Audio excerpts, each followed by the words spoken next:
Vamos, em nome do Senhor Jesus, iniciar o estudo do resumão da última lição deste segundo trimestre, a lição 13, cujo tema é Embaixadores de Cristo. Primeiro tópico diz, o Tribunal Divino. Pergunta A, quem será julgado no Tribunal Divino? Segundo o que está em 2 Coríntios capítulo 5, o verso 10 diz, porque todos devemos comparecer ante o Tribunal de Cristo. Todos nós. Em Romanos 14, 12 também diz, de maneira que cada um de nós dará conta de si mesmo. Vamos agora ao segundo tópico, absolvido no juízo. Pergunta A, quem será julgado primeiro? Em 1 Pedro, capítulo 4, lá no versículo 17, esclarece. Porque já é tempo que comece o julgamento pela casa de Deus. Então, a casa de Deus será julgada primeiro. E ainda o verso continua. E se primeiro começa por nós, qual será o fim daqueles que são desobedientes ao Evangelho de Deus? Aí fica uma pergunta reflexiva para cada um de nós. A pergunta B, como podemos ser absolvidos no juízo? Tem uma maneira de estarmos absolvidos no juízo. Vamos ver? Segundo o que diz a Bíblia, lá em João, no capítulo 3, versículo 16. Porque Deus amou o mundo de tal maneira que deu seu Filho unigênito, para que todo aquele que nele crer não pereça, mas tenha a vida eterna. Então, a maneira de sermos absolvidos, segundo o que diz lá em João 3,16, é crendo em Jesus, no sacrifício de Jesus na cruz. Crendo que Jesus morreu pelo meu pecado e pelo seu pecado. Ainda lá em João, no capítulo 5, lá no versículo 24, ainda diz assim, na verdade vos digo que quem ouve a minha palavra e crê, olha, temos que crer, né? Como diz lá em João 3,16, todo aquele que crer. Naquele que me enviou tem a vida eterna e não entrará em condenação, mas passou da morte para a vida. Olha o segredo, crer em Jesus Cristo. Em Romanos 8:1 também diz que, portanto, agora nenhuma condenação há para os que estão em Cristo Jesus, que não andam segundo a carne, mas segundo o Espírito. Vamos ver agora a pergunta C. Quais são as principais condições para alguém ser absolvido? Vamos ver. Confessando os pecados, né? Abandonando, confessando e abandonando. Arrependimento, tendo um arrependimento profundo, sincero. E vamos comprovar isso na Escritura. Olha só, Provérbios 28:13 diz que o que encobre as suas transgressões nunca prosperará, mas o que confessa e deixa alcançará misericórdia. Confessar os pecados, as transgressões e abandonar e deixar, ter uma nova vida. Lá em 1 João 1:9 também diz, bem parecido, o versículo diz assim, se confessarmos os nossos pecados, Ele é fiel e justo para nos perdoar os pecados e nos purificar de toda injustiça.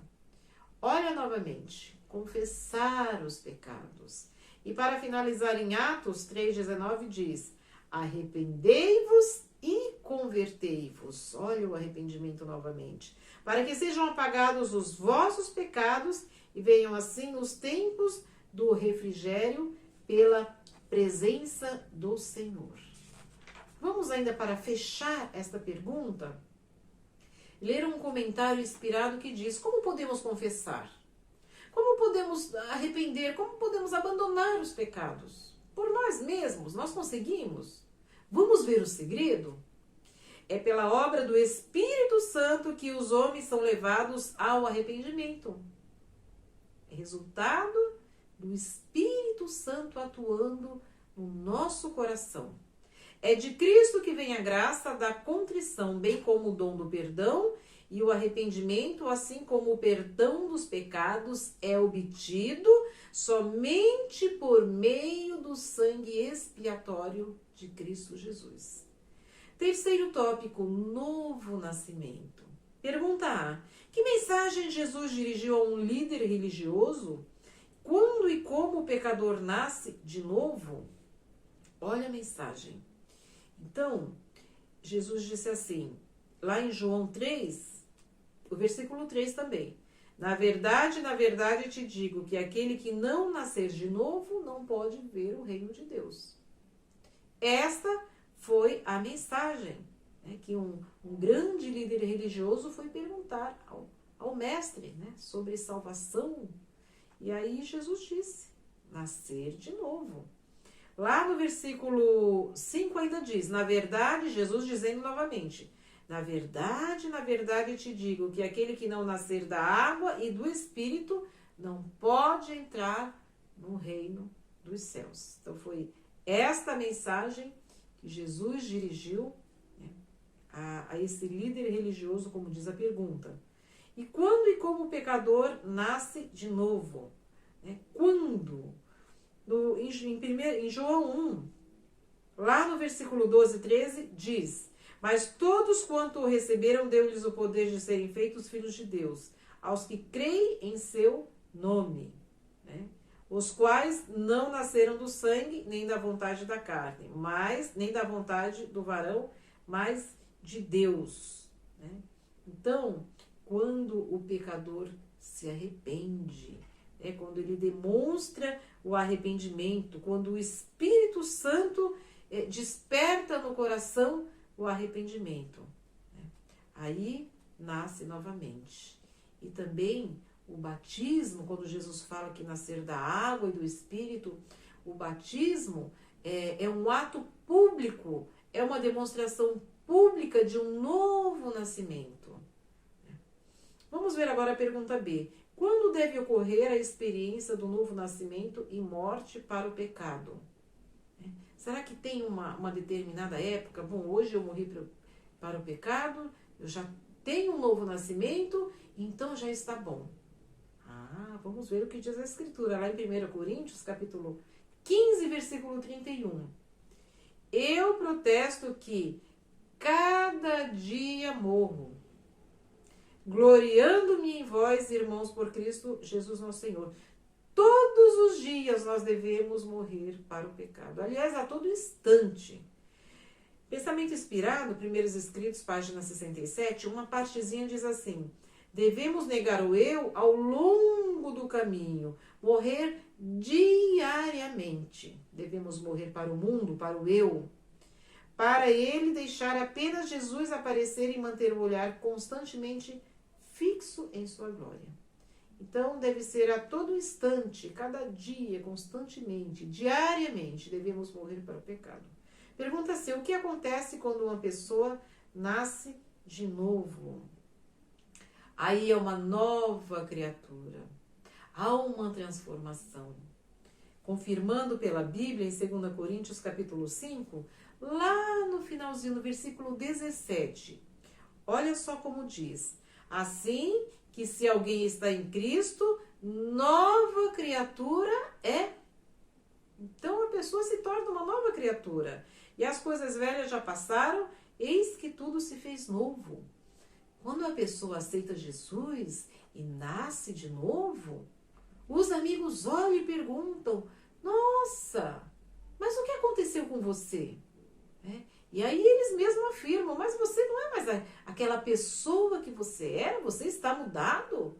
Os parentes, os amigos observam essa mudança, o mundo passa a reconhecer o caráter de Cristo em sua vida. É isso que acontece quando uma pessoa nasce de novo, né? Se torna uma nova criatura, anda sempre em novidade de vida. Quarto tópico, ministros da reconciliação. Pergunta A, como podemos ser reconciliados com Deus? Através do sacrifício de Jesus Cristo na cruz, por mim e por você. Pela cruz de Cristo, pelo sangue de Cristo. Lá em Efésios, no capítulo 2, lá no versículo 13, confirma, diz assim: mas agora em Cristo Jesus, vós que antes estáveis longe, já pelo sangue de Cristo chegaste bem perto. Então, o sangue de Cristo nos aproxima de Deus. E o versículo 16 ainda diz: pela cruz, reconciliar ambos com Deus em um corpo, matando com ela as inimizades. A cruz de Cristo. Cruz de Cristo, o sacrifício de Jesus. Aí nós, aceitando esse sacrifício, podemos estar reconciliados com Deus, com o Pai. Pergunta B: ao nascer de novo e ser reconciliados com Deus, no que nos tornamos? Já vimos anteriormente que nos tornamos uma nova criatura. Mas aqui o pensamento inspirado diz que os misericordiosos são participantes da natureza divina e o amor compassivo de Deus se manifesta neles. E lá no final da nota diz que o Espírito Santo está esperando para se unir em simpatia com todo verdadeiro crente. Olha só no que nos tornamos, para torná-lo um co-obreiro de Deus. Então, nós tornamos um co-obreiro. Quinto tópico, embaixadores. Ao nos tornarmos ministros da reconciliação, que missão recebemos do Senhor? Como diz aqui o título do tópico, a missão de sermos embaixadores de Cristo. Em 2 Coríntios 5:20 confirma: de sorte que somos embaixadores da parte de Cristo, como se Deus por nós rogasse. Rogamo-vos, pois, da parte de Cristo, que vos reconcilieis com Deus. Então, nos tornamos representantes de Cristo nesta terra, neste mundo, embaixadores. Última pergunta, pergunta B: como os embaixadores de Cristo podem ter sucesso em sua missão? Então, não basta ser embaixador, tem que ter sucesso na missão. Vamos ver, Atos, capítulo 1, versículo 8. Mas recebereis a virtude do Espírito Santo, que há de vir sobre vós, e ser-me-eis testemunhas, tanto em Jerusalém, como em toda a Judeia e Samaria, e até os confins da terra. Como? Pedindo o Espírito Santo, recebendo o Espírito Santo. Aí sim poderemos ter sucesso em nossa missão de embaixadores. E ainda o pensamento inspirado diz que o Senhor está mais disposto a dar o Espírito Santo àqueles que o servem do que os pais dar boas dádivas aos filhos. Olha a disposição de Deus em nos dar o Espírito Santo. Para quem? Mas aqui, aquele que serve a Deus, aquele que serve a Cristo. Todo obreiro deveria suplicar a Deus pelo batismo diário do Espírito. Então devemos pedir o Espírito Santo. E assim o Espírito Santo será dado a cada um de nós, para que possamos ser cobreiros de Deus, embaixadores de Cristo nesta terra. Que o Espírito Santo possa permanecer com todos. Bons estudos da lição.